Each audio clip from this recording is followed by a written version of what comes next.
Okay, guys, welcome everybody. I think we are live. Okay, something like this. All right.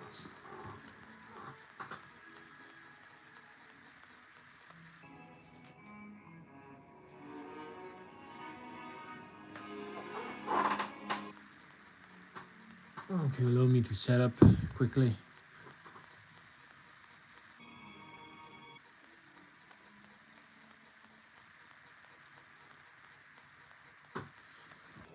Can you see them on the desk here? The six of them is Stormfunds for Warhammer. Oh, it can be the old world, or in fact, Age of Sigmar, I believe. They are pretty old miniatures. Not the oldest, but they've been around for a while. And as you can see, got it. I think yesterday's live, I painted these pipes here. I see it's a bit rough. The day before, I did this one as a test, and of course, the more we do them, the better. So this, I think, was kind of a mistake. I try to go fast, and you see it's very rough. And before the live, I've done a bit of work on two of them, these two. Let's take this one. So I haven't done the highest highlight, but you see how much smoother it is. In fact, the highlights are pretty quick. The slowest and the most time consuming is building gradient from black to green to this medium green here. But you see, took my time just by glazing. So we'll do the same in this video. You see how much cleaner that is from here. And so of course the build-up of the color has been a bit longer, but this is done. And then I will do the highlight inside the green, and then maybe a glaze of dark green on the edges just to enrich and have something even better. But basically here I have to redo here the transition. And so I've done this one and this one as well. Let me take it, trying not to break. Okay, this guy as well. You see here all these cables and this and around the crystals here. That's a good amount of cables. So that's the first layer. But the good news is, so let's say these two I will have to refine, but some parts are okay, so mostly done. Then these two I have just finished. But let me check. Yes, okay, good. These two I have finished the, let's say, the base coat, the green here, and so the highlight is coming next, but not now. Now I'm building the base green on all of them, and so I have two left. But that's how I paint. I do the biggest task first, and so you see here there is less and less cable. So what I have left is the lightest work. Let me show you. So here, because this guy has already two big pipes that are covered, I did just the cracks in like this kind of fluorescent green here. Yes, you have a good sight on the miniature. So this guy has 1, 2, these are small cables, and then these 3 on top, and oh yeah, all this here. Okay, so that's still a good amount, but not as much as the others. And the last one I will do is this one. So just 2 cables here on the sides, and then on the top, and here at the very top, almost at the front here, like this. Okay, so if I'm too zoomed in, then it's hard to keep in the frame because there is a movement. Oh yeah, also here under the clothes here, and I keep the glowing of the, let's say, the lens here for the very end. Yeah, maybe the very end. Oh no, maybe next step, because yeah, we'll do that, and then the OSL inside the glow here. Yeah, a bit more zoomed in is good. So that's still a good amount of work, but for now, let's just do the pipes. And so you see my palette. It's not too many colors, in fact. So here, because I know I have just one, I have just a small piece of paper. I don't like to waste. That's why I use this, even though it's small. Just green. And so if you have seen the title of the live, is how to make a gradient. And so let me show you what I'm calling a gradient. A gradient is a color shift, and that has a smooth transition like this. You'll see from black to green. In fact, it goes black, green, black, green. I like that. You see from afar, this one, I think it's very eye-catching. So of course, when it has the whole highlights. But you've seen the color for this. In fact, okay, let me show you. That's my base color, green. It's a sick green, yes. That will be my highlight, sculpin green, and the latest, like the brightest light, greenish white. Maybe just maybe some fluorescent yellow if I need to, and then this is to fade back to the black and to enrich the edges of the darkest green. And if I need this to punch a bit of how to say saturation exact into this lizard green. But to be honest, this here is just one color, and so it's just the beginning. But you could just do a simple highlight in the middle and call it done, and that would look good for your tabletop miniatures. This will go a bit beyond.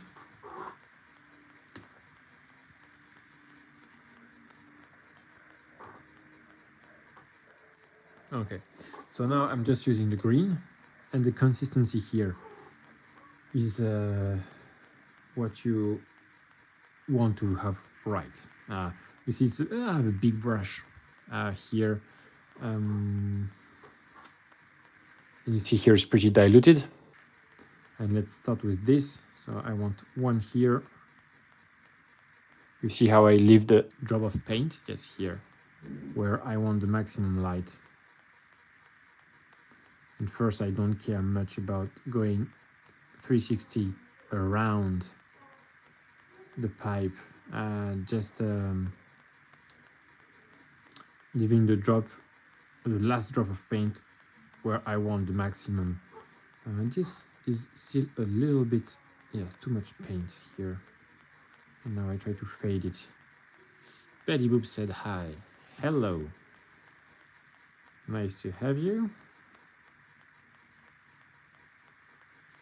Yes. And so, here, already just that pass looks fine. And if it's fine, then I don't touch it. I let it sit and dry. And once it will be dry, I'll come back for a second pass. And I think there may be 4 or 5 passes, but as you can see, it's pretty quick. And I do all the parts on the miniature while I wait for what I've just done to dry. And so I think it's something very elementary.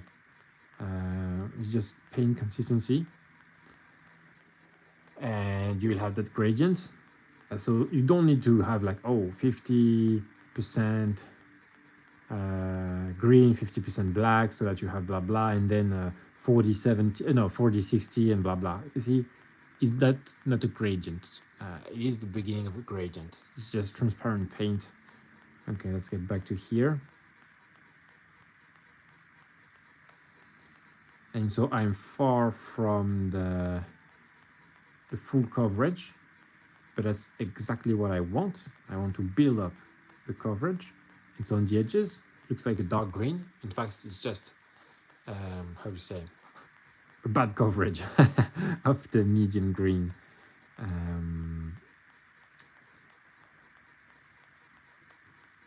But it's okay because, so yeah, many passes.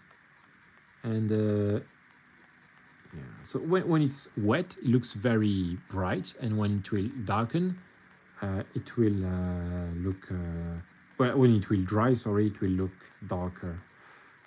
So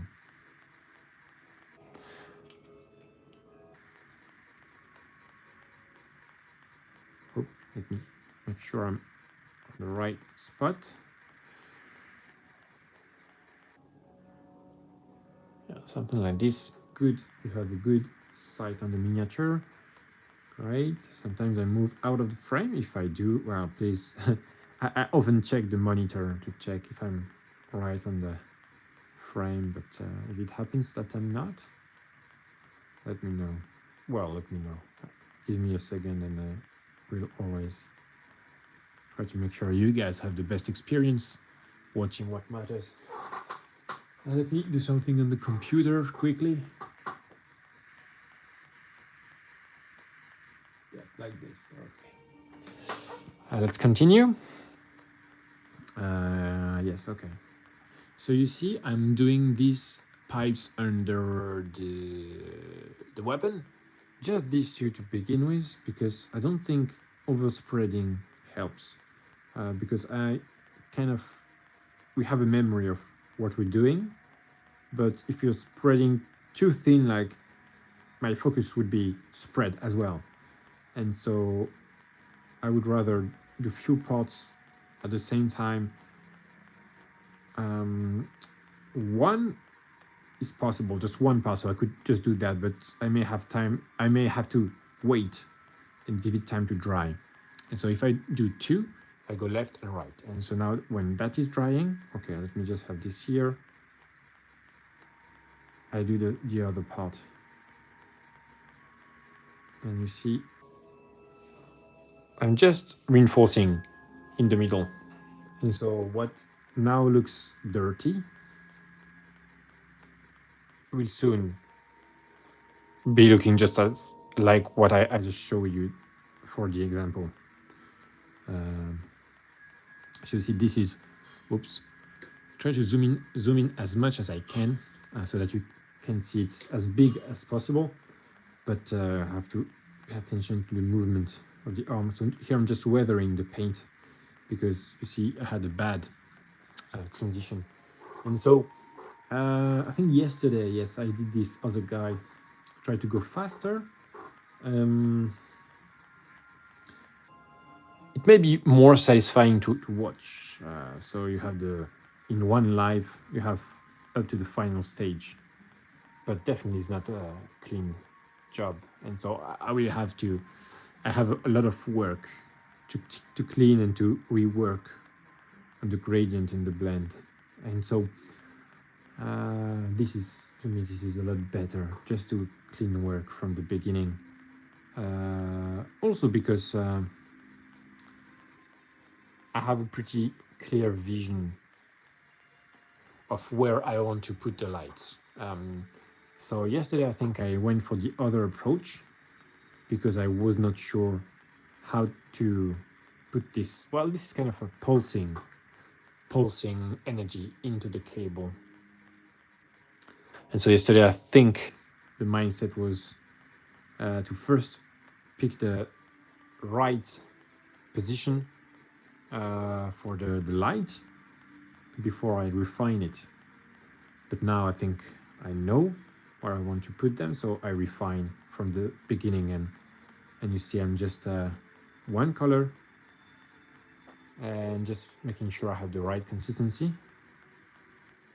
And with the many passes, I have to make sure here in these areas where we don't really see, I still have something.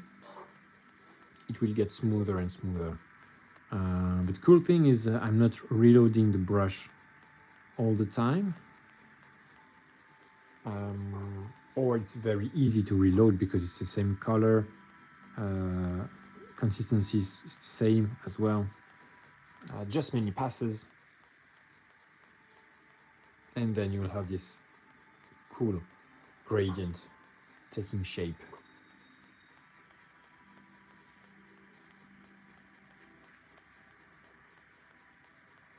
Like, look, this is already something. So I will reinforce the middle here and here from afar. That's a gradient. And that was 15 minutes, but there was also the introduction. I believe it was more like 5 minutes or so. And so if you have a few cables, you don't really need an airbrush to do this kind of cool effects, like glowing cables. Just need to be patient and trust the process, because at the beginning, as you have seen, it looks bad. It does. But soon enough, I think this is already almost done. I will just reinforce more and more the middle, so that we'll receive the highlight with the other green. So now that I have a good coverage, I have a bit more paint, and boom, I put it just in the middle. And so I know that my coverage here is strong. And once the coverage is uniform, that will look a lot cleaner. Like, for instance, this part I'm pretty happy with. This, you see here, there is still imperfection here. But you know, okay, if you're working with imperfection, it means it's already pretty good. Like, it's not perfect. Oh, bad. Not perfect is bad. Well, you can always take it as a compliment, like, it's not perfect, but it means it's already very good. And also, yes, so I could do the airbrush, I could do with a sponge. The thing with a sponge, I'm not super comfortable with it yet exactly. I think it would be a bit messy, like this area is hard to get to. The airbrush, there would be overspray. I could use like a wrap and stuff, but that would be more like a surgical operation instead of painting. And right now I feel like painting. I want to push the paint with the brush. You know, it depends on the mood. You know, something painting, something we do, even if you pay for it. You do painting commission, for instance. Somebody pays you to paint their models and stuff. You can always make it as enjoyable as possible, so that, you know, if you're painting for yourself or whatever, do what you want to do. That's the pretty common sense. But it's cool to try different techniques, and to be fair, my preferences evolve. Each month, I mean, I would say it's different preference of painting. I think maybe 2 years ago, I really liked what is now called slab shop, but I would do it cleaner. So mostly call that a grisaille, or black and white sketch that I would cover with express or contrast colors. Then I was really big on the airbrush. Well, I mean, really into the airbrush, and now I'm really into the brush.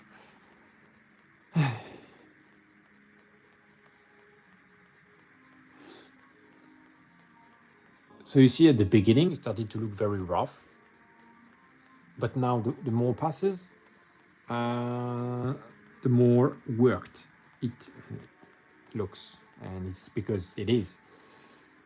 You see, this could call it done. Again here, but it's still wet, because each pass is reinforcing the color. And so without worry, so you see, I'm chatting with you, I'm painting almost mindlessly, but here we go. We have the pretty decent looking gradient in under 10 minutes. And really, I think if I was not talking, then, hey man, I'm just getting into Warhammer before he came out painting miniatures, and he advised on buying paint and paint brushes. Oh yes, I do have an advice on buying paint. So do you know the brands of paint? So you have the Games Workshop ones, I think the brand is Citadel. I would not advise to go with these. So if you have heard of different brands, maybe you have heard of AK. So an A and a K. Let me show you this. Yeah. So I have a huge collection of Vallejo paints, but I have switched to AK, and I think AK is the go-to. So that's my recommendation for the paint. You buy the AK brand, and I would advise, if you don't know, it depends. Do you have a lot of found? I mean money. Let's say funds. Funds. Sorry, I don't know how to pronounce that. You have a lot of money to allocate to the paint or not. And you tell me that, and I will further my recommendation. And the brushes, I use Rosemary here. Rosemary, so that's the brand.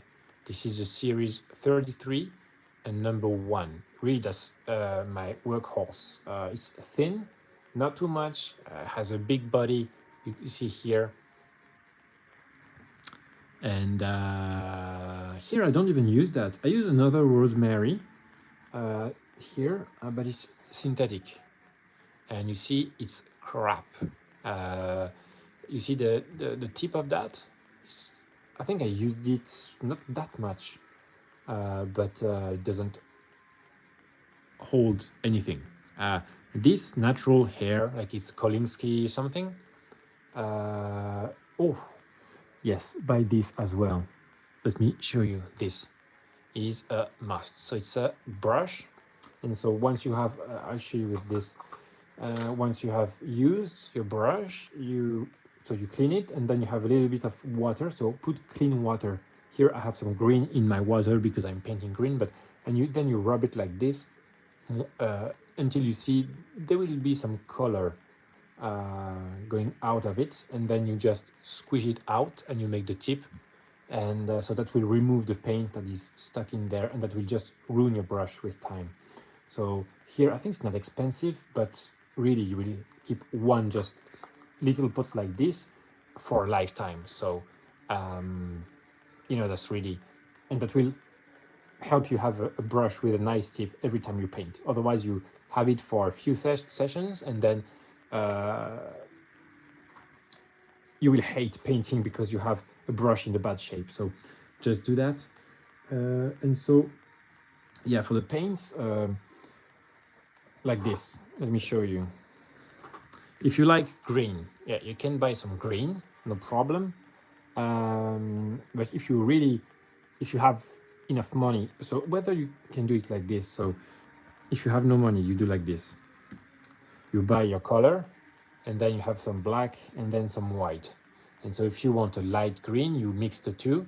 If you want a dark green, you mix the two, okay? But you will find that painting is very time consuming. So why should you buy more paints? And just like lighter and darker versions of the same paint is to gain time, to save some time. So if you buy this green because you like green, also buy the darkest green you can. So this is a black green from AK, and the lightest you can. And then once you mix, well, if you had like black and white, you had like 3 colors, because you mix that with the black and you have a second color, and mix that with white, you have 3. Here you have 3, and if you mix the 2, you have 4. If you mix the 2, you have 5. So with 3 pots, you have 5. And to be fair, go the darkest. So you pick one medium. So this is medium green, could have been red or blue or whatever, and then the darkest, and then the lightest. So this is still greenish white, so still greenish. And the last, so that's for the paints and the brushes. And the overall painting tip, start with very dark colors that you highlight. So if I'll show you something here. I'm going to do an OSL here, and OSL is projected light. So as if that was glowing, like you can see, he's crystals here kind of glowing and as if they emitted light. And so here you see like this tint here, it is not black, it is a very dark green. And then I will build up exactly with the colors I showed you, these two here, build up the highlights, but you have to start with a darker green, darker colors, not necessarily green, just darker so you can highlight. If you start with a medium tone, you won't have any drama, you won't have light and shadows and stuff, and so you will lack contrast. Overall, that's the tip. So that's why I said, you know, the first time I bought colors, I bought all medium tones. I was like, well, my painting is colorful, but it's just like tasteless.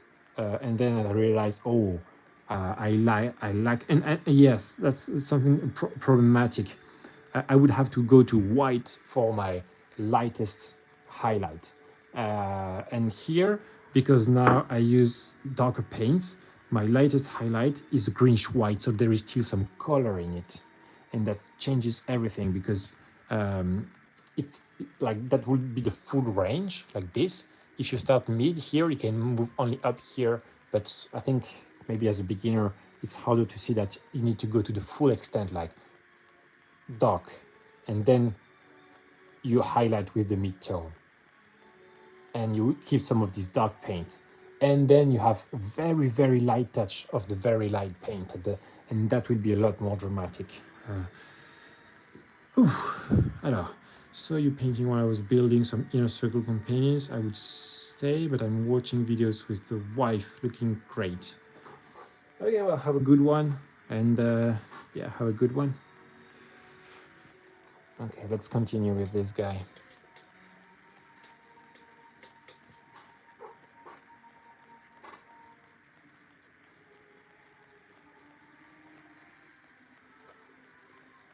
Consistency here really is the key.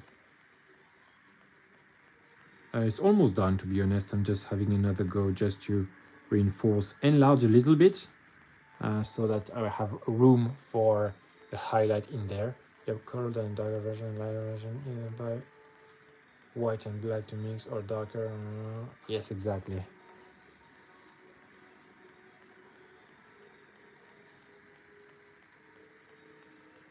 Yeah, because, you know, it's like if you look more advanced painters, do say, oh, you need colors, you need contrast, you need, how is it, like intensity or saturation and stuff. Don't use black, they would say that, you know, this time. And before I used to not understand. And now I understand. And that's exactly this, just very dark greens or very light greens, and that will give you the room inside to do a lot more. And your highlight will still have some color, and your dark will also still have some color. You're very welcome.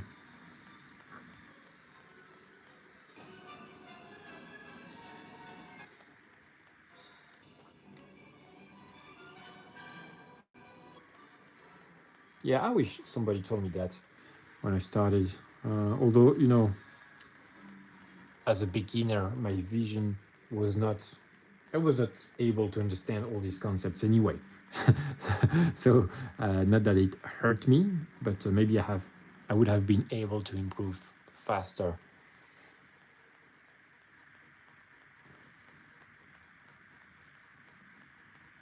Okay, something like this.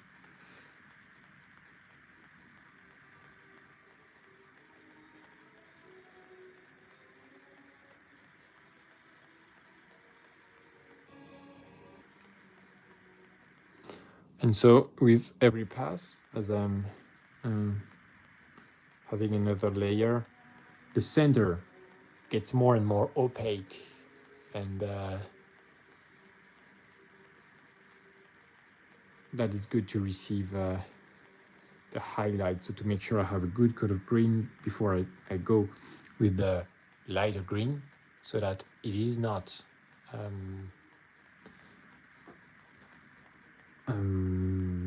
dirty. If it's not, if you don't have a good opaque layer of paint, it will just look dirty. And how long did it take you to learn to play the tabletop game, and what do you enjoy more, playing the game or painting? Well, I prefer painting because I don't play at all. Yeah, I'm a painter. If you visit my channel, you will see. In fact, I say I'm a painter. It's not quite accurate. I make dioramas. You can check my last videos or my most popular video, which are both Space Marine dioramas. One is against Tyranids, the other one is against Tau. And that's what I do. Started to do a bit of terrain. And then after the terrain, I thought like, hey, why not put some models on it? But my painting game was not on point, and so I started to work on my painting game. And now I'm here. So both painting and doing dioramas. And so I don't play at all.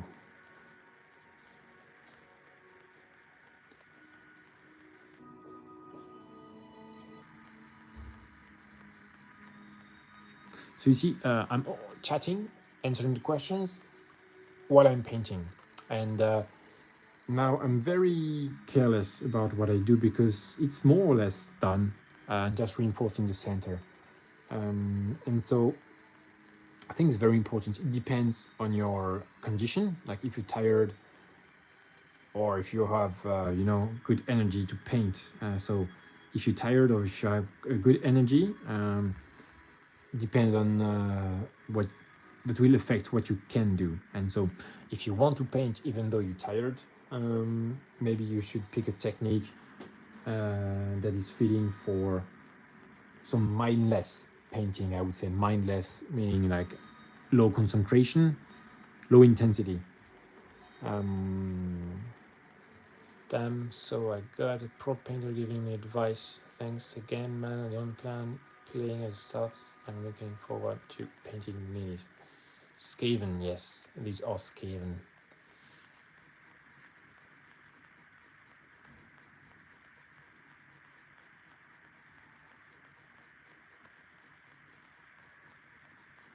Okay, so I think this is more or less done for this. And you see, so that's the gradient here done with just one color. I think it's really the paint consistency that makes the trick. Something that covers but still allows some transparency, and you leave the last drop in the center, so that's where it will be the most intense. And here we go, we have now to check out your channel, man. Well, thank you very much, and I wish you the best journey. It's a very satisfying journey, the painting and hobby stuff, because even if you get started and the paint job is simple, then you will be very happy because it's yours, and how to say it's you will have satisfaction for what you have done, because regardless of how it is, there will be some greatness and some cool stuff that you will take out of it, and then you can just improve and get better and better. And what I like is that the results are very tangible. You can see it. And so it's very encouraging to see the results, and it starts at the first paint job, in fact. So that's really cool. Like your second will be better than first, and etc.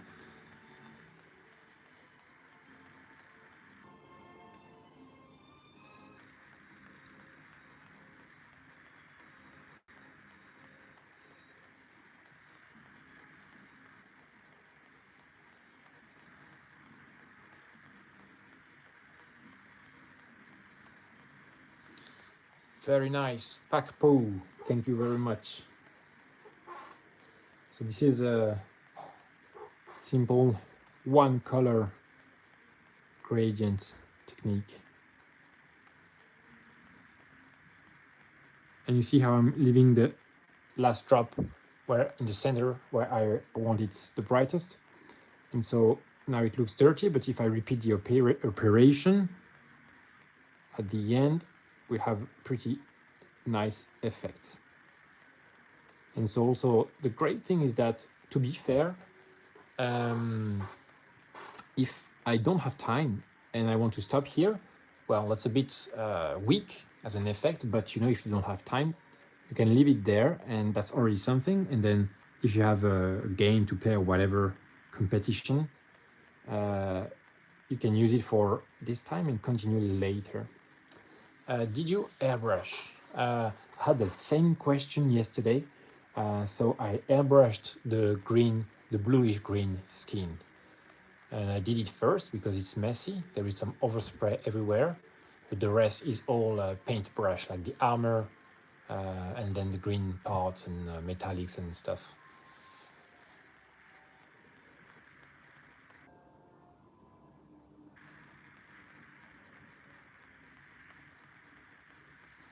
This really, maybe I could airbrush, but that would be a pain because I will have to be very, very precise, and so that will consume a lot of brain energy.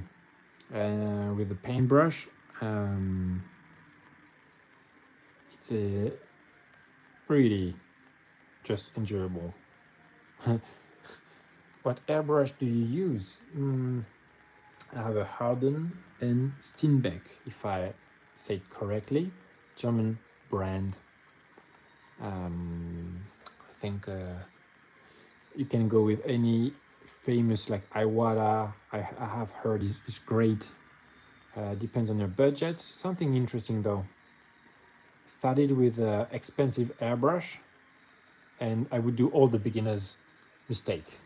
So I clogged my airbrush. I was hating it. I was like, it's a scam. And because I got, I think it was 150 euros for the airbrush. So I think I was in my 20s. That was a lot of money. Still, you know, it's not like a brush like this is like, I don't know, $5. And so when I would clean it, I would really spend ages to make sure I had read that, oh, you have to clean the nozzle, blah, blah. I would spend ages and ages cleaning. I was like, and very soon I hated it. And so what I did a few years later, so I kind of didn't use that much after that. After the first few times, like, oh man, it's like 40 minutes to clean it. It's like terrible. But also I'm a bit of obsessive person. So it's also my bad. But then what I did, I bought a cheap airbrush on Amazon. When I say cheap, go the cheapest you can, you know. I don't know how many dollars, maybe 10, 20, I don't know. And I decided to, you know, not be very thorough in the cleaning of this one, just to gain time, save time. And so I did a lot with that. Helped me just relax a bit on the cleaning, not be just the maniac I naturally am. And then when I got more comfortable and understood better the mechanics and what mattered in the assembly, disassembly, and cleaning, because I was doing a more ambitious painting, I said, okay, maybe it's a good time to get the nicer airbrush I bought at the beginning back on the table to paint. And so now I just use my expensive, well, let's say, you know, expensive. So my Harden Steenbeck, the good one. And the cleaning, if you have the right tools, it's a lot easier. So that's... But to be fair, as a beginner, if I had to redo it, I would get a cheap one. So you don't live in the anxiety of breaking the needle, of bending the tip of the needle and stuff. I don't know if you are on the anxious side of the spectrum. I am, and so I would really advise to start with something that you know you won't shed a tear if you if you break something or whatever, because that was too much pressure for sensitive soul like mine. But now, yeah, I know after like many hours of paintings and miniatures, okay, it's just whatever. Um, I did a paint job and I messed up when I connected. It was the wrong size, and so I could not unscrew to the cable with the air pressure, and had to use a big claw. I don't know how you call that in English. You know, metallic to turn, and I damaged the airbrush. I was like, I don't care, it's all right because it doesn't affect the use, and so I think, yeah, any advice. And that's what I tend to do when I start a new hobby or new tools. I buy the cheap version and I really kill it. like, like I don't really care much about, if it lives long. I just kill it. I use it. And in fact, it's meant to go through the work. I think now we can have very good, I will call that hardware. Just use it, people design it for noobs like me, for instance. And so it's a lot more enjoyable just to use it, have fun with it, and not stress too much about. So but if you buy it cheap, you can. And you see here, I think as I was talking again, my brain power was not really in that paint job, but something came out of it.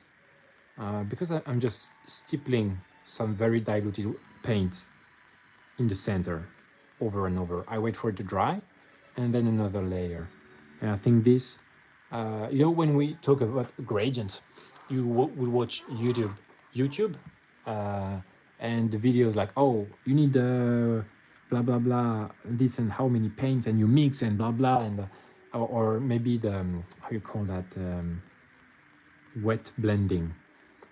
I don't think you need everything. This is all very complicated and start to be technical. And what I'm doing here is super lazy. Like, so it's not. I get tired easily. That's a problem I have. And here I love it because it's really not tiresome. And so I think this part done here is good. Just up here is still a bit dirty, so now let me check the angles.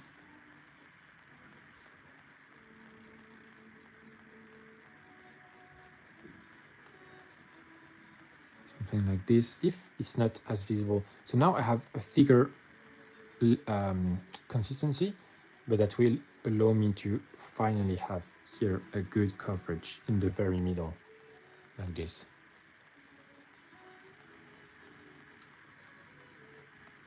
Yeah, the pressure of, if there is this, how do you say, when you weigh the pros and cons of buying the good stuff. It's like if you buy cheap stuff, maybe you have a bad experience because the cheap stuff doesn't work as well as the more expensive stuff. The thing is, do you have the ability to use the good stuff to its maximum capacity when you begin? I'm not sure.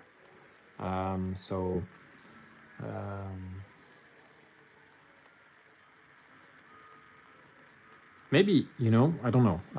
Studied a music instrument when I was younger. I went for a good one straight away, and I still have it today. And so sometimes, it's a good, just like my airbrush, Hodder and Steenbeck. I think I bought it maybe 15 years ago, something like so, and still works wonders. So, but I think the cheap airbrush I have still works. It's just that I don't use it anymore. So yeah, it's up to you. But if you are anxious, yeah, go for the cheap stuff. It's okay.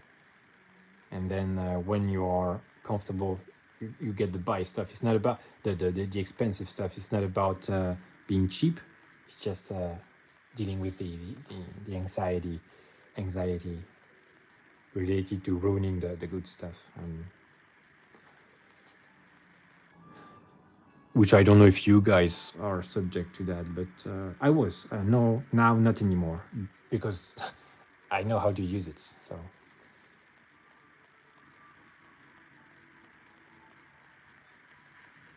okay, so again, I think this is pretty much done here.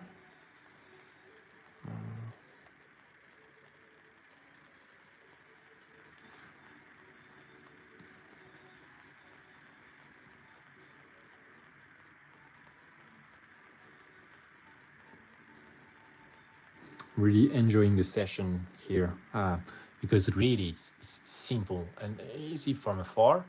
Have this and that, and then I will highlight, and that will look great. And that's very relaxing. I remember the first thing I painted was Eldar, and I tried this.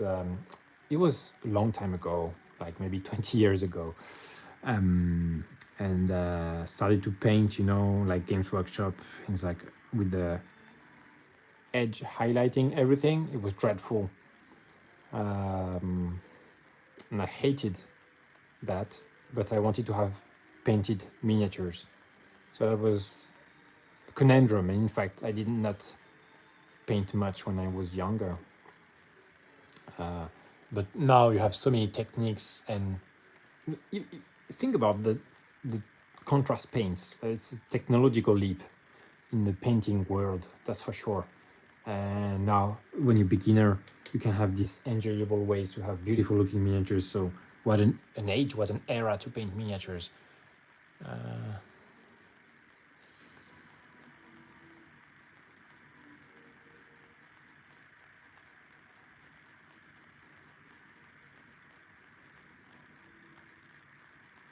And yeah, you don't need edge highlight to. Here I have a bit of edge highlight. Columbina 111 said hi, hello, and welcome. Have a bit of edge highlight here. You see, I've done it. It was tremendous work. Hated it, just like all the cracks in the pipes. I don't like it. I like exactly what I'm doing right now. It's more painterly. It's not about precision. It's about like feeling. I feel that it would be good, like for instance, the light here and here. There is no exact science, and there is a lot of room for mistake and stuff. So that's the painting I enjoy. And so I would advocate now to really don't. If I was a beginner again, I would say don't edge highlight. If you master just the contrast, light, and shadows, you already do so much. A piece that has a lot of character without the technical need for edge highlighting and stuff. That is really, really, really taking the soul. That was taking the soul out of me.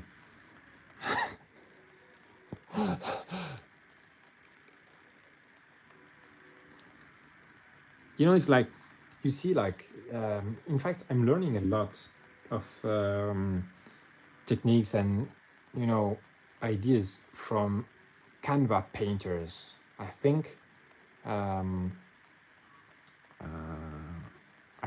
like seeing Canva painter painting something great. In fact, you see the hand would be big gestures and put a bit of swing and zoom, zoom, zoom like this, and it would be great. It's like, oh my God, that's what I want to do on the miniature.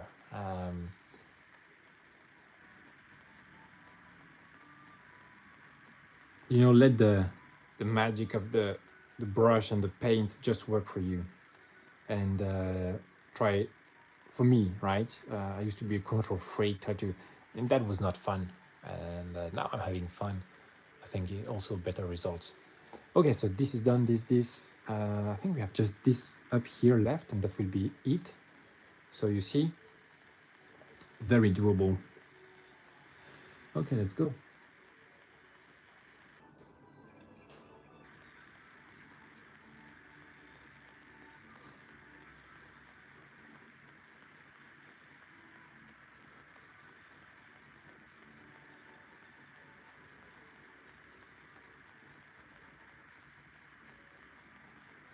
So here I'm just highlighting the most obvious parts, and then so here on this cable I have this here, and because here I need some, here I need some, here too, what is left. I think here is a good place to have, and that's how I choose where to put the, that will be a light, right? But I would say where to put the paint.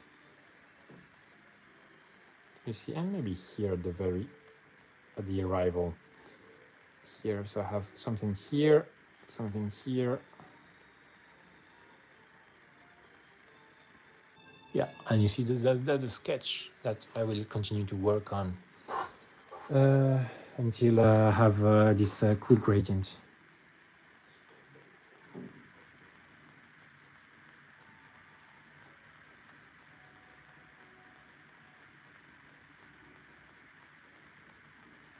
Already starting to form.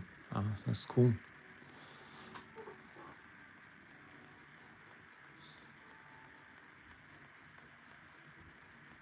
See, something just like this. There was like, I don't know, 20 seconds. And so maybe I do it 4 times. Well, I do it on the other side, so that's 40 seconds. 4 times 40 times 6 is like 240 seconds. So that's how many? 4 minutes, if I'm correct. Possibly done in 4 minutes. Well, let's try, you know. Let's do it and see.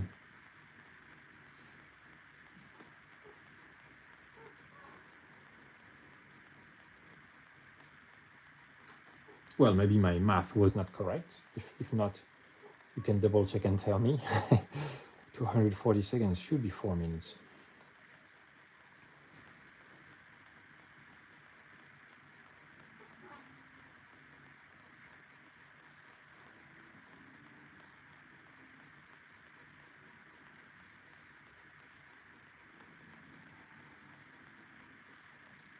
And really, it could be blue, it could be red. Any color would work for such gradients. So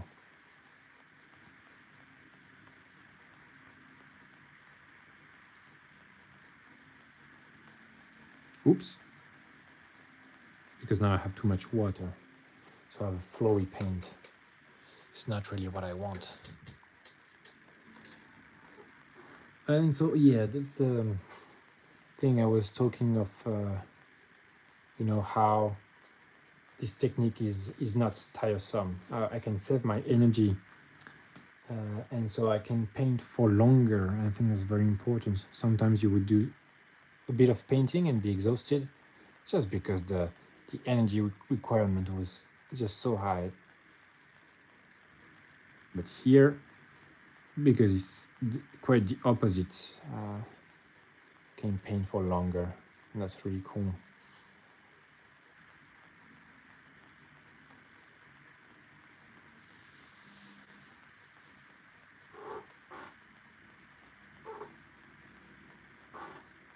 Yeah, the paint consistency, something like this, you see on the thumb. Very transparent, maybe too transparent, I don't know. I think it's all right. Yeah, it's all right. It's good enough. Oops, sorry, here in the frame.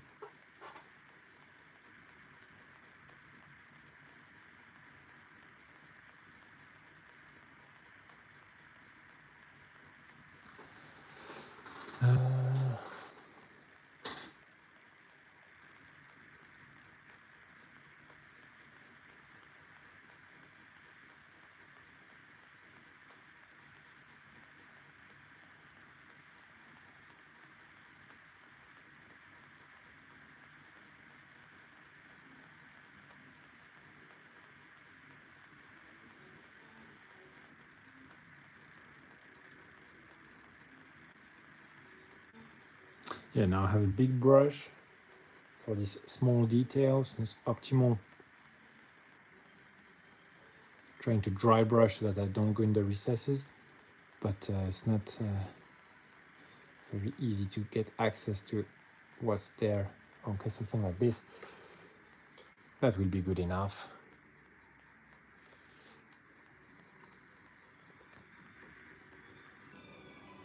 Very interesting, because I've spent a lot of time on this, guys. And now we're getting to the final steps. So these pipes, finish these pipes. and so there will be highlight on there. So this is just a mid-tone for the pipes, but after the pipes, that will be the final OSL, so the projected light on their body, and that will bring a lot of life to the miniature, because if light is emitted, then if light is emitted, that's really makes everything come very much alive. So that's why I think it's so striking and so much used in miniature painting. This is just great to have the OSL, just like we call it.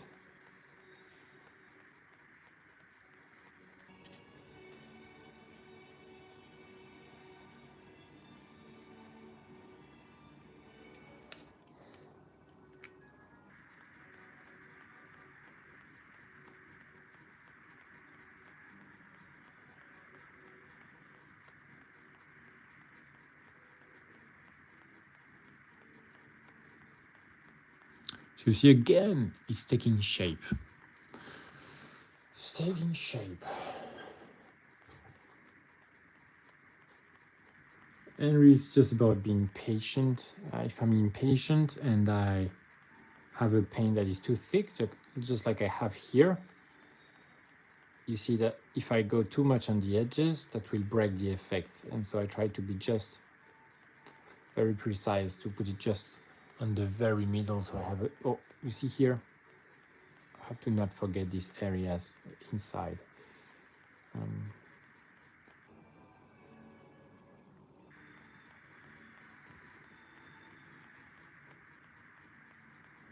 But of course, yes, the less diluted the paint, the stronger it will be.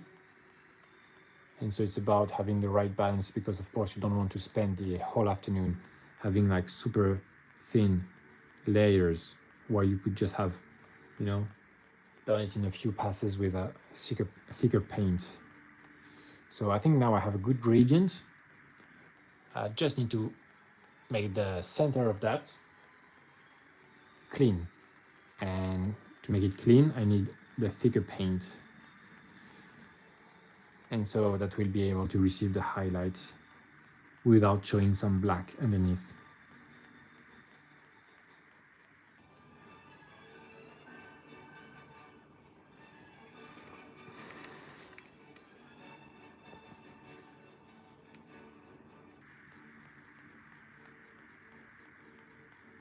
So here I'm enlarging slightly the area because I think it's a bit small.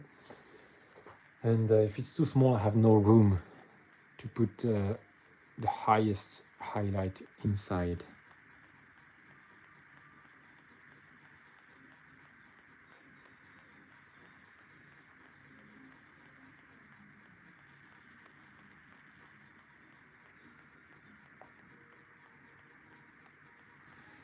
Yeah, that's pretty much it. So yeah, that's the one color gradient technique. Of course, I will highlight it with second color and then a third color, and then we'll work on the shadows with a fourth color. I think from there, if you really want to keep it as simple as possible, you just go straight for this kind of color, something that's pretty white in the middle, and that would do the trick.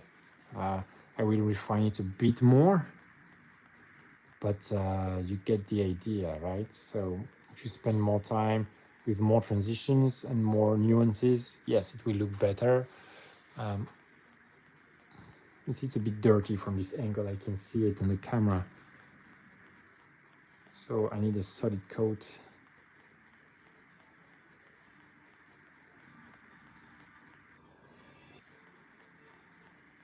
Yeah, better, but now you see my transition is a bit rough here.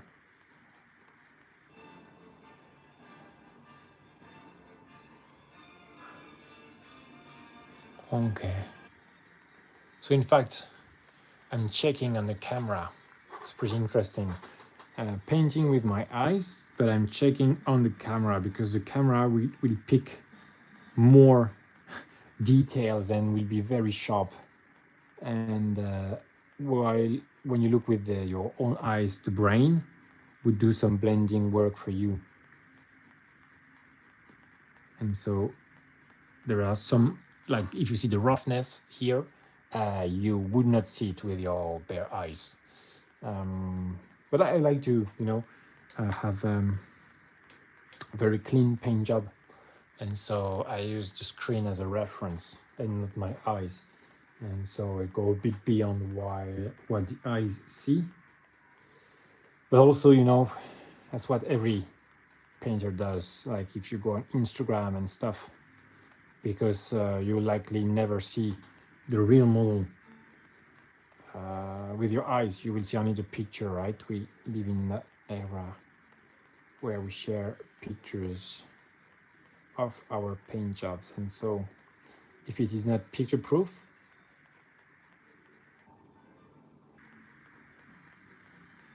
then does it count?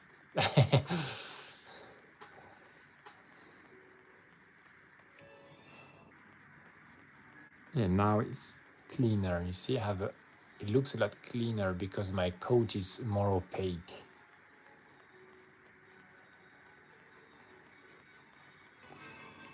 I think it's pretty much it, getting to something that is pretty much.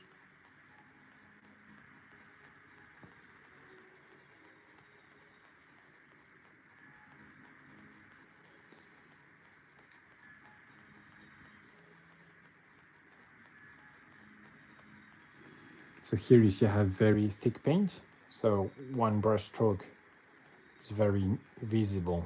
It's because I'm doing just the center.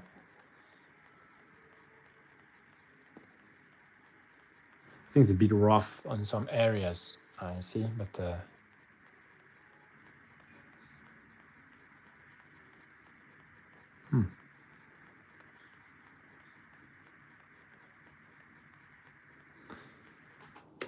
let me think if I want to refine it or not.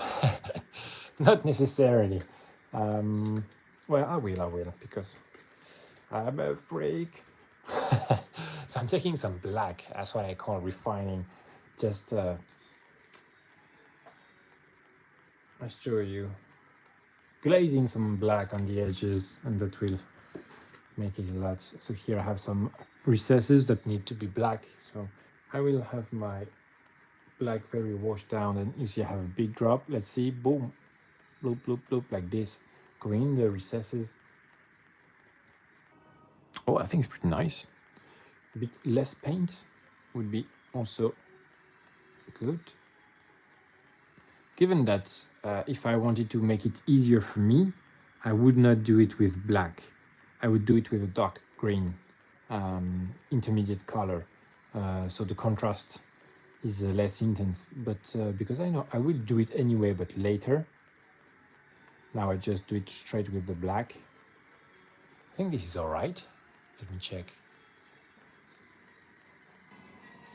Yeah, this is not strong enough, and we need a bit of that black in the recesses.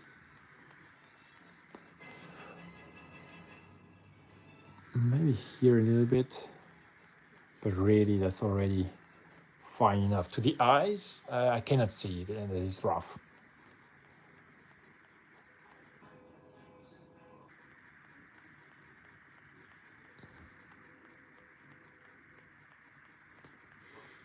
Okay, taking some of the paint.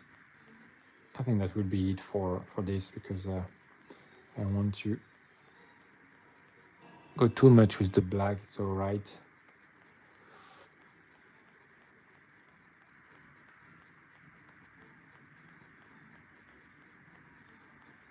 Yeah, that's all right. That's all right. Okay, something like this, and here, hopefully, try to just, yes, okay. Put it in the recesses. And so that's this guy done. In fact, I will have highlight. Well, let me just do here. I think at the base here, I need a bit more, especially because I have made a big wash of black. Need to reassert the green slightly. Try to be careful, because this brush, you see the tip it's not a precision tool anymore. But here I need a bit of precision, so maybe I will regret it. I should switch to my finer brush, but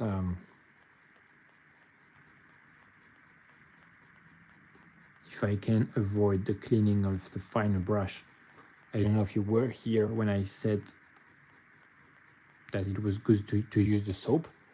If I use my finer brush, I will. Even though it's just one brush stroke, I will use the soap to clean my finer brush.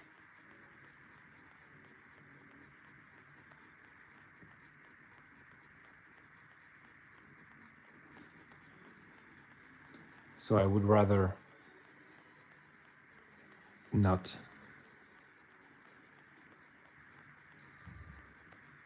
But yeah, you see here it's pretty tricky because these wires, they are entangled. You know what, maybe just whatever, just like this, and it's okay.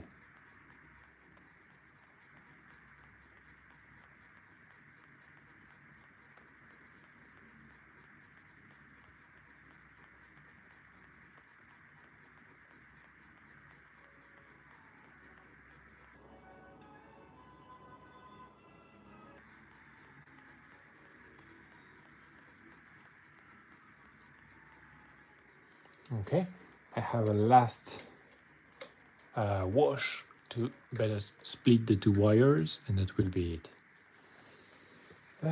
Try to be precise with this one. So just reloading the black on the palette, just a tiny drop, because yes, I need a tiny wash, because this is the chronicles of tiny battles. Everything is tiny. Yep. Okay, like this. Let me check. Okay, consistency is all right. Let me try to be precise with this. Oh, that's okay. That's okay. Yes. Okay, and I will call it good. Like this. So this guy is done. And then to the last one. Yes, he's joining his friends. His little friend here. Mr. Wire. Yep. So a lot less wires. Let me check something here.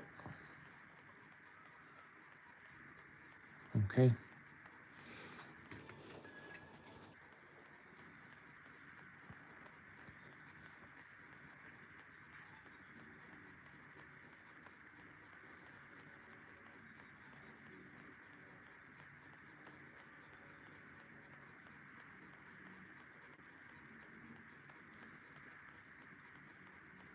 Okay. Ooh, that's terrible. I see it on the camera, it's ugly.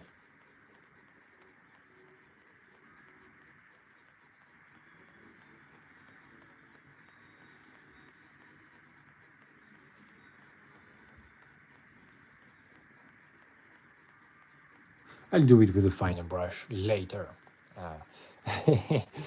Yes, that's a good way to, that's how do you say, rabbit hole that I won't get into with this brush. So now just get to this guy. Oh, good news, like I have 3 cables. Oh no, a bit more here. Okay, but less and less. So that's a good news. So here I have to check where should I put my colors, where do I want them. I feel that this is a strong spot here.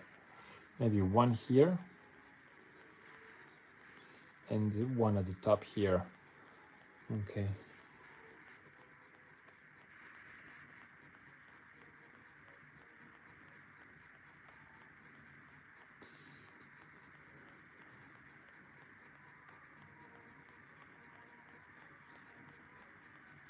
Oop. Too much, yes. I just want to glaze.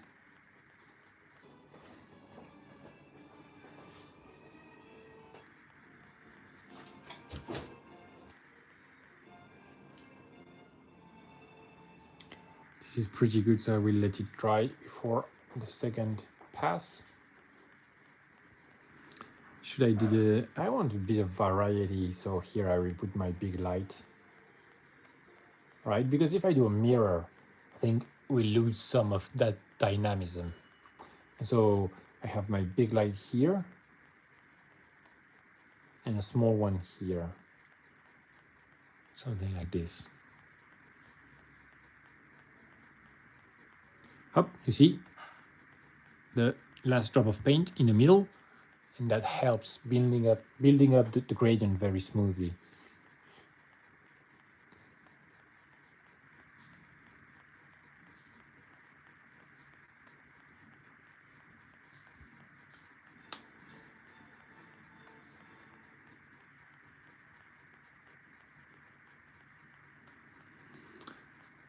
Yes, here it's almost dry but not quite, so I may have to do other parts as well. See this last drop? If I touch it now, I will remove it from the... It happens so much, so often. You have this is the right spot and it's not drying, and if the dry that is around that last drop has dried, so if I swipe now, there will be like a crater, and so that will be dark exactly where we wanted the lightest. So, oops, here is not diluted enough.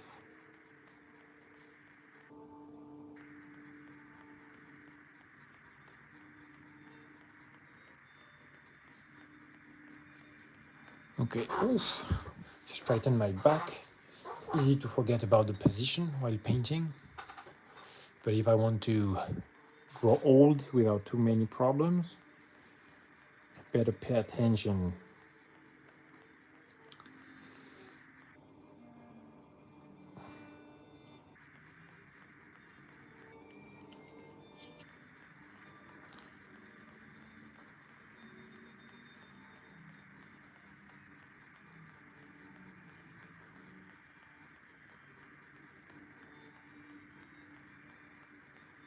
So you see how it always looks very dirty at the beginning because the layers are not opaque.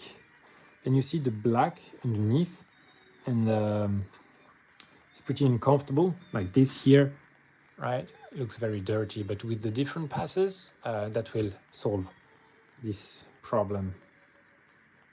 So it's just really about delayed gratification.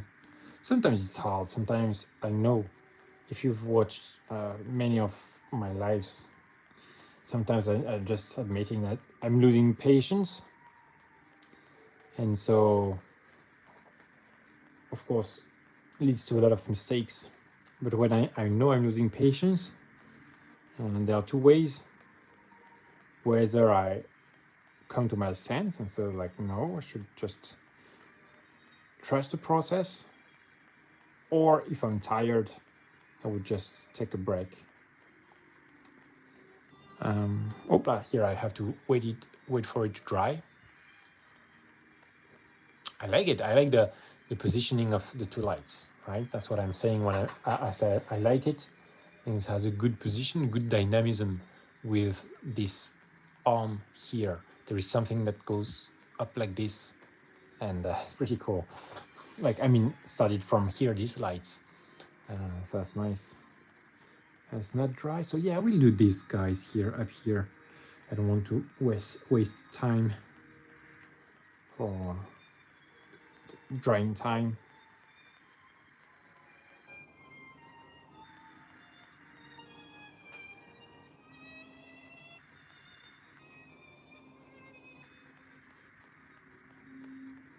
Hope you guys are enjoying the live. If that's the case, subscribe. If you want to ride along with the channel for some times, I'll be running lives several times a week. I think now it will be Monday, Tuesday, Wednesday, Thursday. So 4 times a week I will be painting live around this time. So I cannot give a defined time yet because it's new practice for me to paint live. And so my schedule is, I'm trying to be consistent. So usually I start around 9 p.m. Los Angeles time. That's my time. Well, the time I do it. I'm not in Los Angeles myself.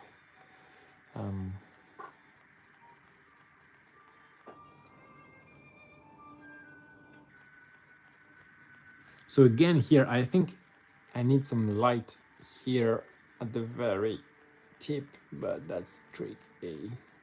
Yeah, that's tricky, but I think it adds a lot. So, of course, I'm doing it, even though it means I cannot do it with this brush.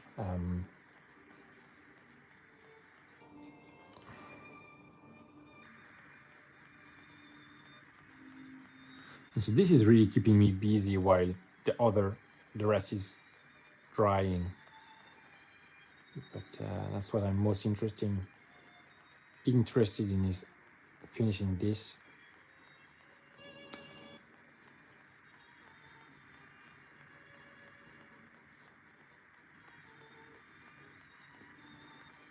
One paint gradient. Wow. It's like I think paint consistency is this topic is omitted so much in like YouTube painting videos. While I think it's the basis. Different consistencies for different needs. Really very important to just be comfortable with that.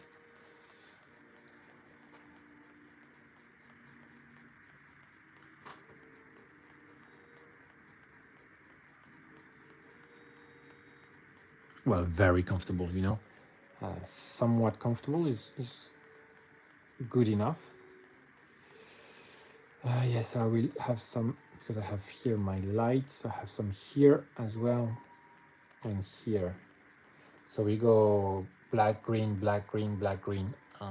Maybe not too much, because we don't want like it looks like an ant colony, a green ant colony on the wires, but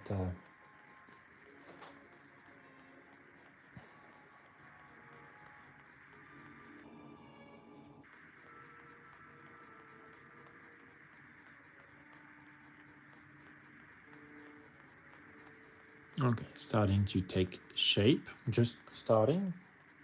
Don't get me wrong, nowhere near finished. Oof, that's too thick, you see? Well, it's okay because it's in the very middle.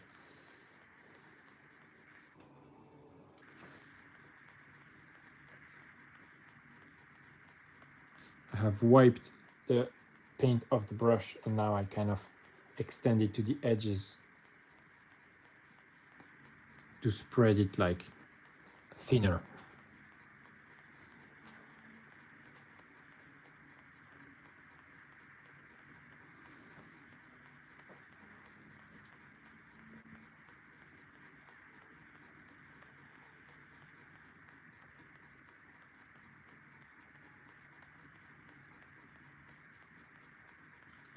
Yeah, I have some here as well, trying to be consistent on the two sides.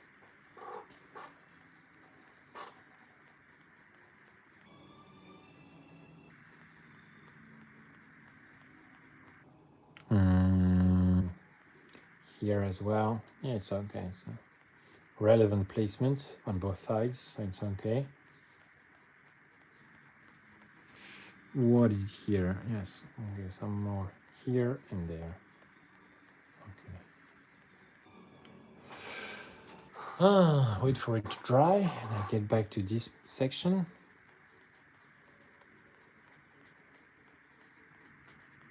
I'm enlarging quite a bit the light here, the area where it's green. I think yeah, I have a lovely gradient here already. Let me wipe the excess.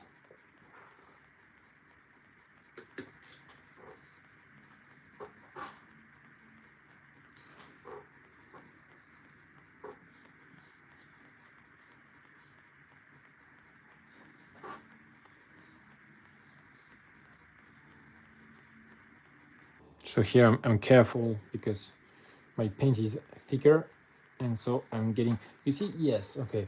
So I try to have the same consistency for each each time. I mean, okay, each time I reload the brush, I try to, but if I see I don't, then I use the specific consistency I have for a specific task. So if it's thicker, just to reinforce the middle. It could have been, how to say, more diluted, then I would have used it on the edge. And so here I'm just feathering slightly. I think I went too far. Okay, now it's time to get back to the upper part, which is very ugly at the moment.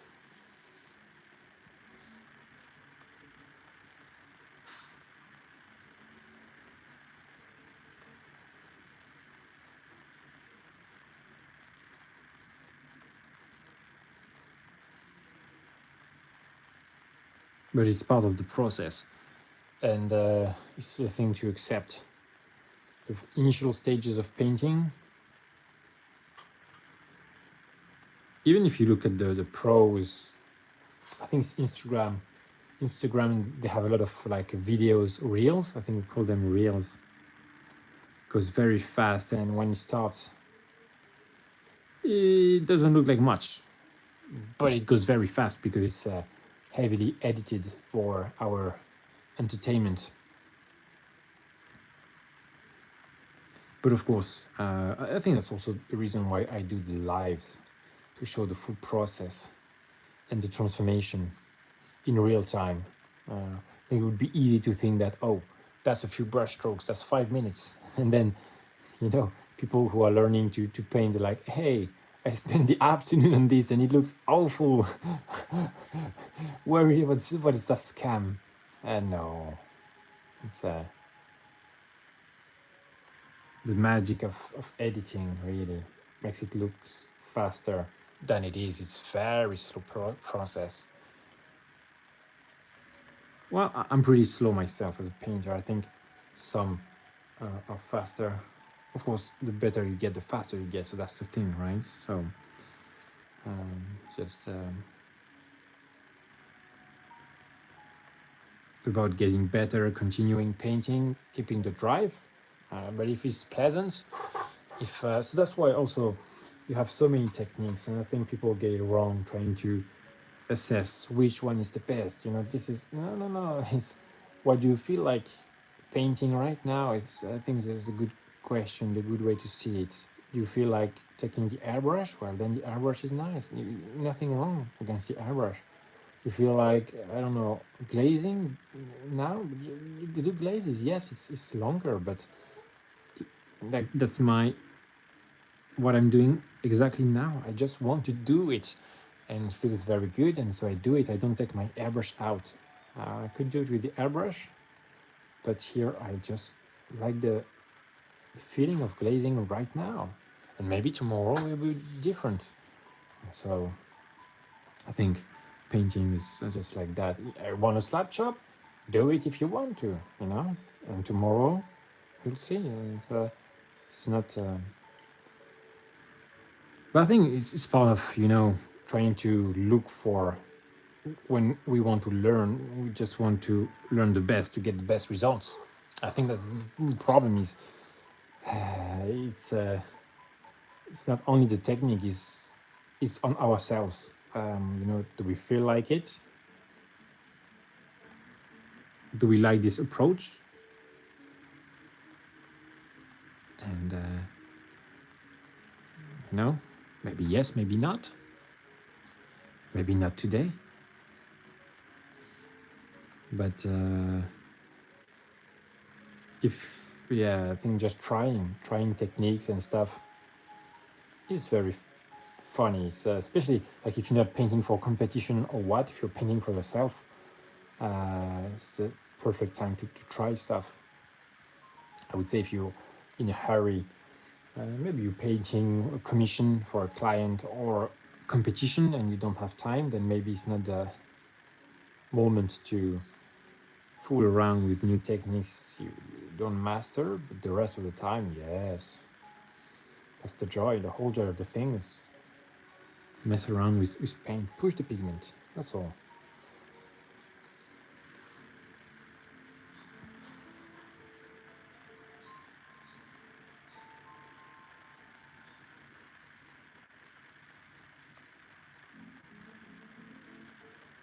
It's starting to look like something, really.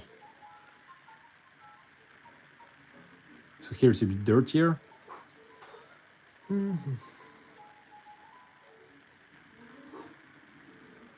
So here, yeah, I have pretty thick paint, so I stay in the middle. I want to have that good coverage in the middle, so it looks a lot cleaner.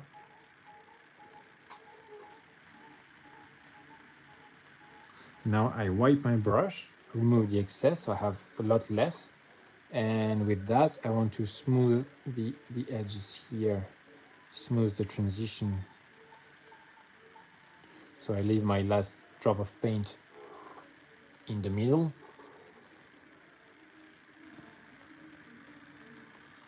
Well, this is terrible, this area. What have I done wrong? This is... Okay. Let me check. So this is me just procrastinating, avoiding the elephant in the room, going to the other parts. Oh, here I think one slight touch would be pretty nice. You see, I haven't, but now I think something like this, right? Just so slightly. So now I have 3 on one side and 2 on this side. So breaking even more like the symmetry. And so it's more organic and natural.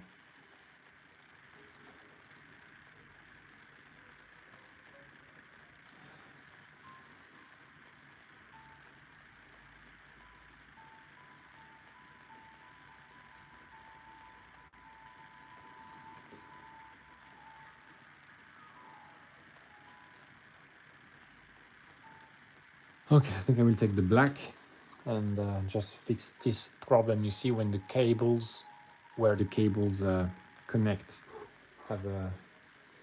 So I have one problem here and just one other down. Okay, like this, and here as well. I've been too rough with my transitions. And here a lot of water, and we'll just flood this area. Oops. With a touch of black, and hopefully, yes, that will go in the recesses.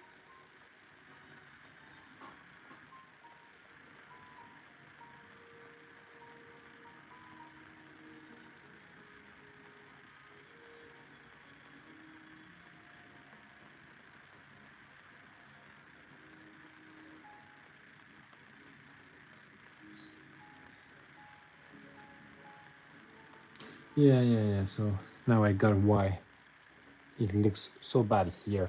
The transitions are just too rough. Yeah, I'll take the black, it's okay. Oh, let me just stretch my hand here, a finger here. This one is staying in this position, and now I have the oof. You know, like very uncomfortable stretching a little bit. That will do some good. Oh wow, feels great. You know, I'm just stretching the fingers a little bit, and now this, a bit of black. Yeah, it's very annoying, and I have these. Let me show you. Painting handles. Yes, that's a lot better. But because these bases, they are 60 millimeters, this is up to 50 millimeters. So I can't, and I have found a file of bigger size to print, but haven't got myself to work to print them and to assemble them. So now you see this finger kind of holding the base is really getting tired. Is the wing, how do you call that? The weak element of the chain. I don't know how you call that in English.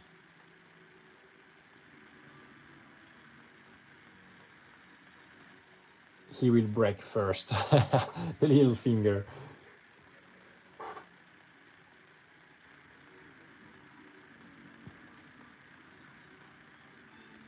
He will let me down. Okay, it's too diluted. It's not having any impact really. So a bit more on the palette. Oof. Yes, I'm afraid for the too much, of course. Bit more on the palette, mixing it, and then getting back to trying to redo the. Yeah, you see now it's a lot stronger. So in fact, this is a kind of thing that I love doing now. So I put some on my thumb and then I rub it. So dilutes the paint, but at the same time, it loads the body of the brush. So that's something I found was really, really. Oof, that's strong.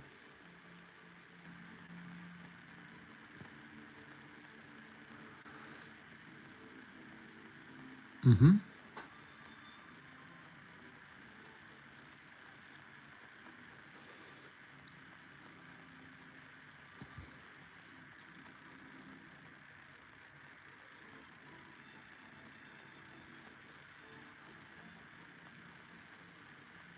Okay.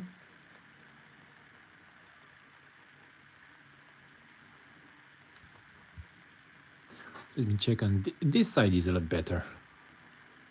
But just in the middle here, a little bit. Here in the recess. So now I bring just a big drop of water.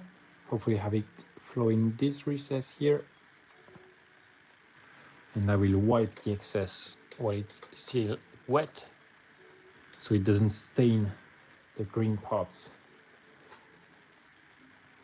Like this. Okay, something like this.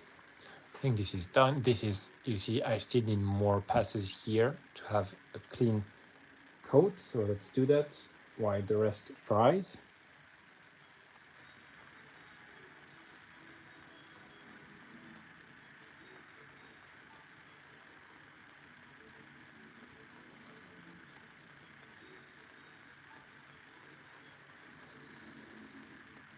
Mm-hmm.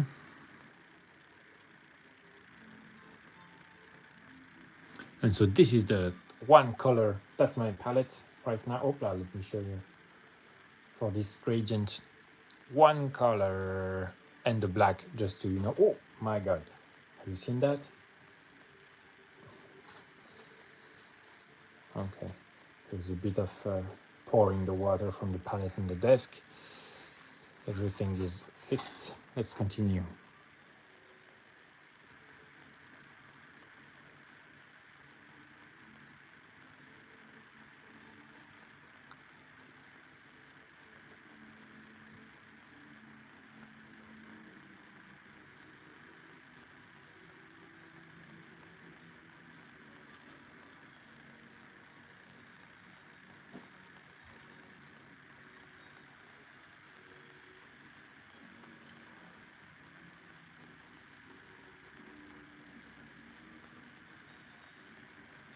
Okay, let's check here.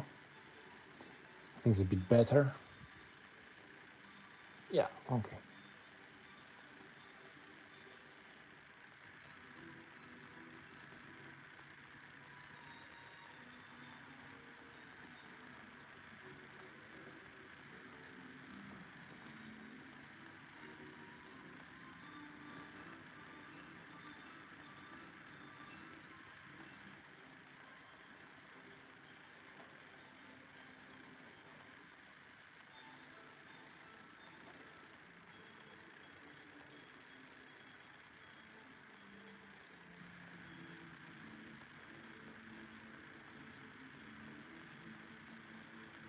The base is very weak because, of course, I went too heavy with the black wash in the recesses. Is it dry? Oh, you see, just a slight dot really puts it back to life, brings it back to life. Let me check this. This one here.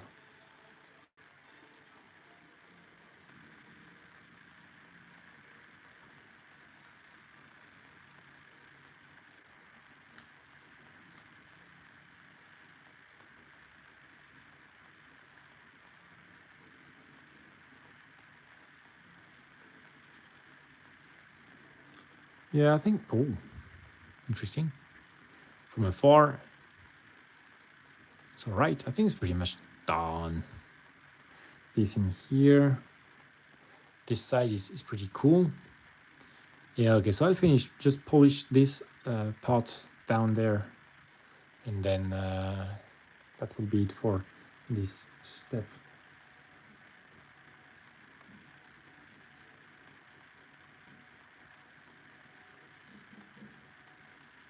Yeah, knowing that I will have like the highest, more highlight in the center and stuff. Here, let me try this. It's a very bad idea with my brush. Look at the tip of the brush. Let me up.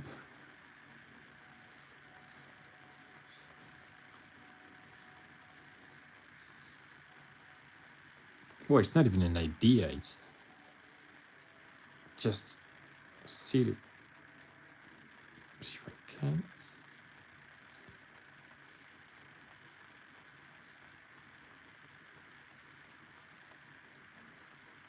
It's kind of working though. Cool. Fine, fine. Okay. It's just more of a dry brush at this stage. I don't know if you see the tip of the brush like this. But you know, this kind of dry brush is kind of also micro stippling. And so to the eye, it's also sort of blending, dry blending. So I can do it in the center like this. It will reinforce. You see here. Wow, now I have a good opaque base. I think it's good enough.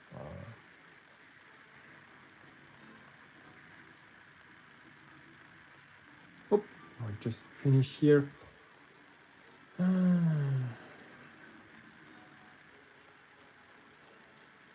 Oh, too much water. Yeah, okay. Something like this is good.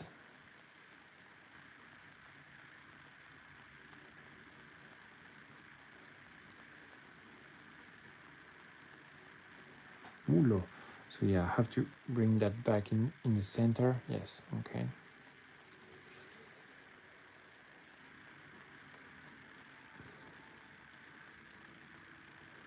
Okay. Let me check on camera. Oh yeah, here there is one spot. You see the dark stain in there, trying to cover it. But now it's just really some refining work. Oh no, I've forgotten. I thought it was finished, but no.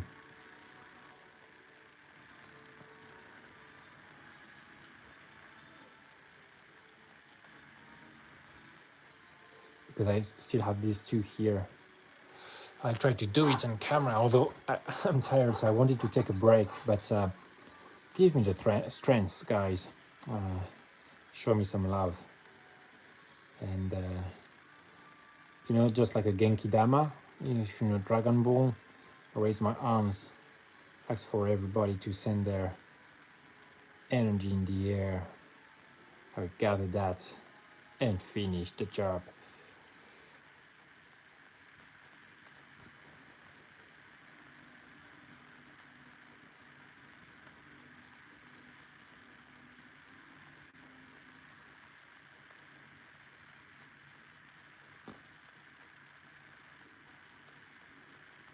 I'll do a quick sketch up here, and that will be it, because I see that because now I'm a bit tired, I'm not doing that great. I will just do one big here in the center for each side, and that will be all right.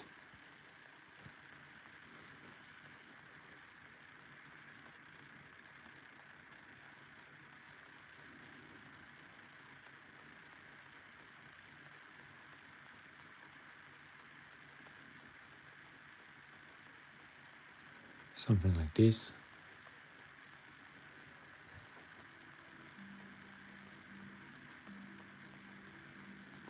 Something, oh yeah, so here I need it here, definitely here. because that would be like the main angle of the miniature, like this, something like this. And so if I have it here, like this, something like this, we can still have a good sight of it. Here, okay, I will do that more at the front, so we have also a hint on this side, on the left side.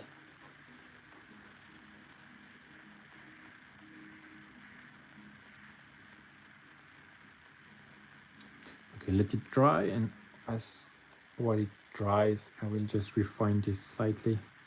I think something here. Let me check. From here it's all right. Maybe something here. At the top is all right. So yeah, I just need a bit of black at the bottom here.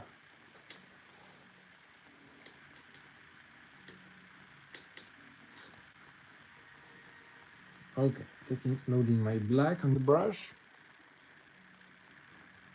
Yep, have it here.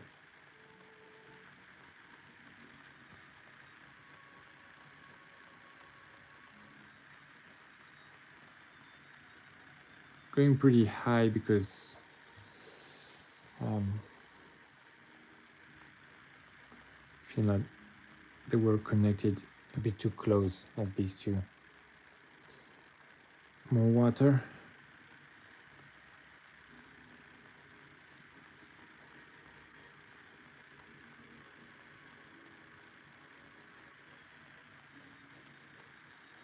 Okay, I will wait for it to dry, and then I will go back with the green here, or just feather the black. Let me check.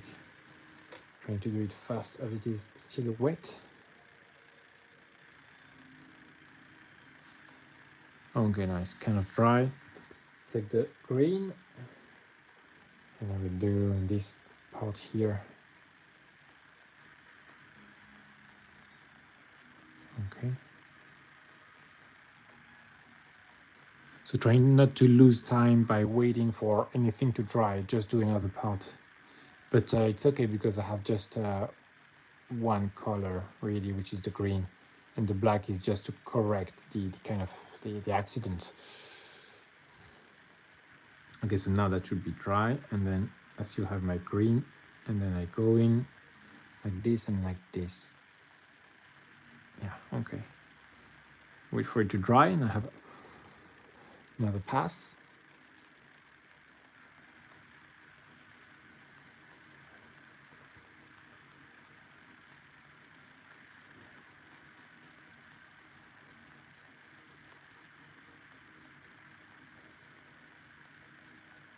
Okay. Yeah, okay. I'm starting to see some effects exactly on this. Inside slightly looks a bit dirty because you see on the inside here, I don't know if you see it like this, even though it's not very noticeable, just trying to do a clean job. So okay, now up here, wow, you see that this tip here is dreadful. So that's the synthetic brush, really only for the rough jobs, because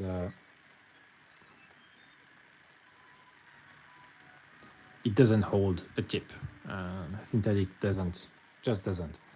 So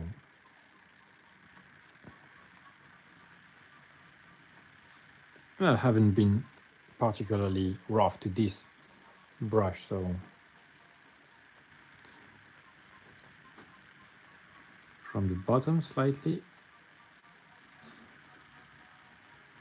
Okay. Here as well. Oops, sorry. Yes, I'm in the frame. Perfect.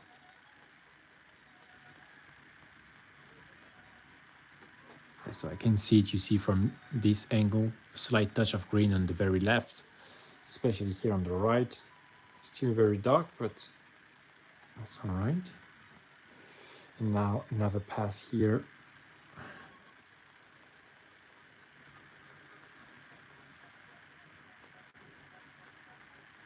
Yeah. Okay.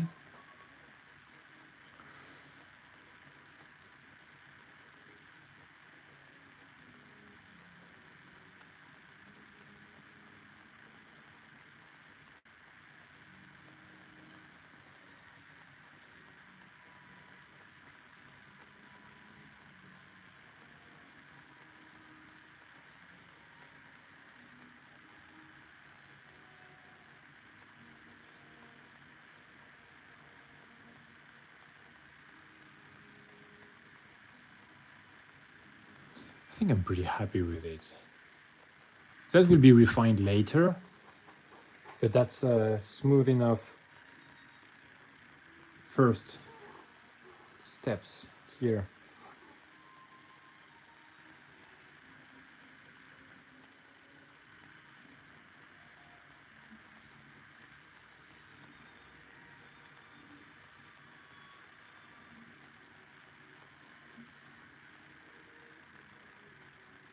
Something like this.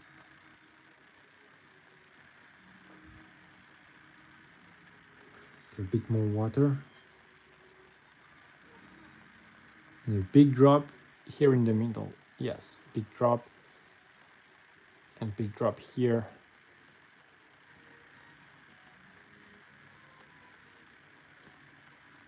The big drop is cool because it will give very smooth blend.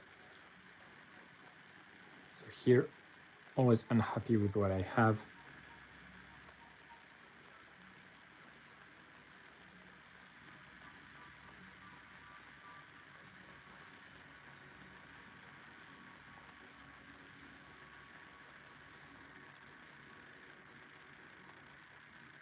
Try to have a big drop of, let me check.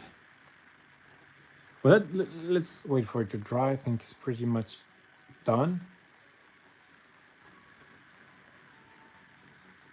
Okay, something like this. Something like this. Ooh. Oh, inside here. Yeah.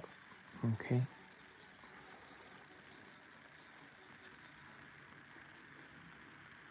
But you see my brush is very, very loaded. So yeah, now a lot less. Do it like so. That's the thing with the pipes, not to forget to go 360 with them. Around them, I mean.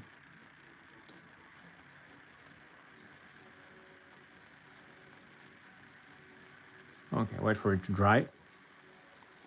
Things all right. Here as well.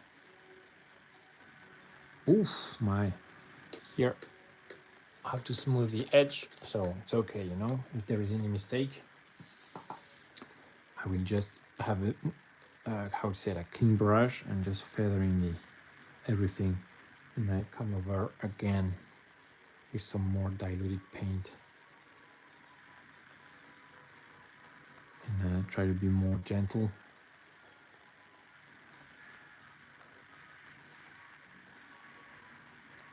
I have to wait for it to dry because apparently there is something, a bit of water that that is fighting against me, so that the paint doesn't stick on this inside here. Okay, something like this. Yes, and I said pass of black in there. Try to be very subtle. So here I have some black.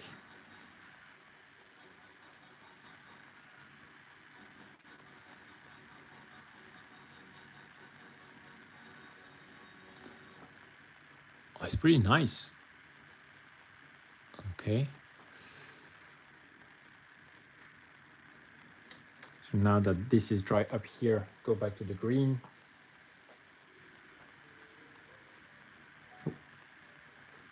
This is the consistency check, right? See, also getting rid of the excess of paint. And I think Okay, so that's where we are.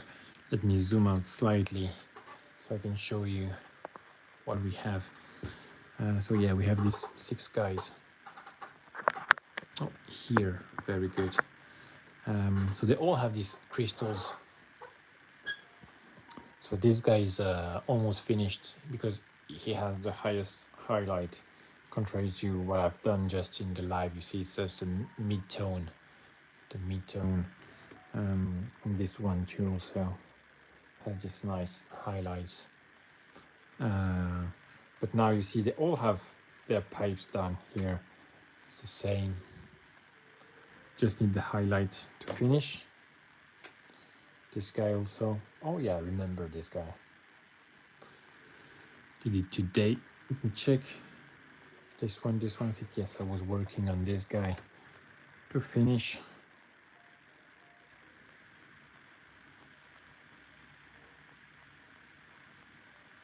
So that was it, guys. That's the end of the live. If you enjoyed it, you can subscribe to ride along with the channel. Please do it if you're willing to stay on the long term, because really breaks my heart to see people unsubscribing. Makes me feel like I've done something wrong, but I don't know what. So if you need more time before subscribing, you can check my content, long form, short form, or my other lives. If you think you're ready to, hop on and ride along, yeah, you're very welcome, and I'm very grateful for that. So thank you very much. See you tomorrow. I'll have another live, same time, going on this, guys. And well, thank you very much, and see you next time, guys.